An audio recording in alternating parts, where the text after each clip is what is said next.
పాపన్న ఆశయాలను సాధిద్దాం. జోహార్ జోహార్ సర్దార్ సర్వాయి పాపన్న. జోహార్ జోహార్ సర్దార్ సర్వాయి పాపన్న. జోహార్ జోహార్ బహుజన నాయకుడు సర్దార్ సర్వాయి పాపన్న. జోహార్ జోహార్ సర్దార్ సర్వాయి పాపన్న.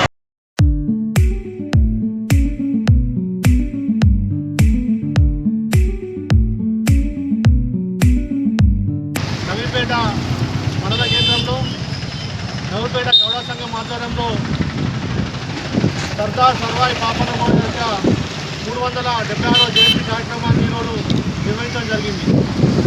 ఏదైతే గోల్కొండ కోటను కేంద్రంగా చేసుకొని ఆ రోజుల్లో ఈ తెలంగాణ ప్రాంతాన్ని వెళ్ళినటువంటి బహుజన చక్రవర్తి సర్దార్ సర్వాయి పాపన్న గౌడ్ గారు ఏదైతే వారి స్ఫూర్తితోని ఆ రోజుల్లో అనేక మంది తెలంగాణ ప్రజలు దేశ ప్రజలు కూడా వారి నాయకత్వంలో స్వతంత్ర ఉద్యమంలో చురుగ్గా పాల్గొని వారి ఆధ్వర్యంలో అనేక ఉద్యమాలు చేయడం జరిగింది.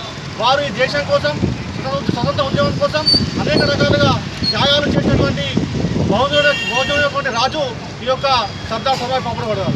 వారి యొక్క జయంతిని ఈరోజు మేము మండల కేంద్రంలో ఘనంగా నిర్వహించుకుంటున్నాం.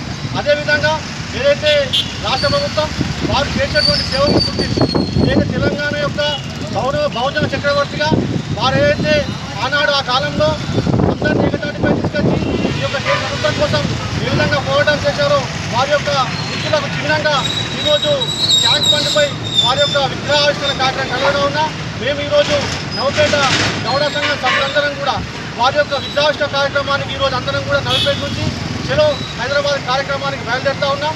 ఏదైతే పాపన్న గౌడ్ యొక్క స్ఫూర్తిని తీసుకొని రాబోయే రోజుల్లో వారు ఏదైతే అనుకోని ప్రయాణం చేశారో వారి యొక్క ఆశయాలకు అనుగుణంగా మేమందరం కూడా కలిసి పనిచేసి వారి యొక్క ఆశయాలను కూడా నెరవేరుస్తామని తెలియజేస్తా ఉన్నాం.